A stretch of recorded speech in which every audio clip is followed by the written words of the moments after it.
সময় কেউ প্রশ্ন করবেন না, সবাই কথা বলবেন। আপনারা আর কয়েক মিনিট একটু কথা শুনেন, আমি বলি, আর কয়েকটা মিনিট একটু ধৈর্য ধরে শুনেন। হ্যাঁ,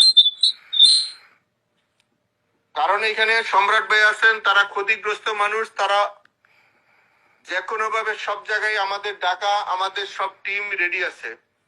আমাদের 70 থেকে 80% আমাদের টিম যারা আছে সবাই আছে।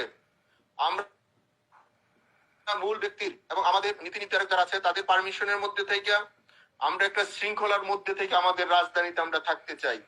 আমাদের কথা স্পষ্ট, যে রাজধানীতে আমাদের মানুষ শান্তিপূর্ণভাবে দিনে ঘুরতে পারবে না, চলতে পারবে না, সেই রাজধানীর মানুষ রাতে ঘুমাতে পারবে না।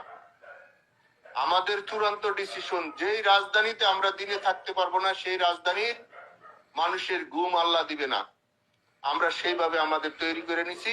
আমাদের ডিসিশন, আমাদের মূল ব্যক্তি, আমাদের নেত্রী যেভাবে এখানে সাজেশন করবে, আমরা পরামর্শ কর্মে আমাদের যেখানে যার সাথে আলোচনা দরকার সেইটা করব। আমি আপনাদেরকে একটা অনুরোধ রাখবো, আপনারা আমাদের চূড়ান্ত খেলার মধ্যে চূড়ান্ত সিদ্ধান্ত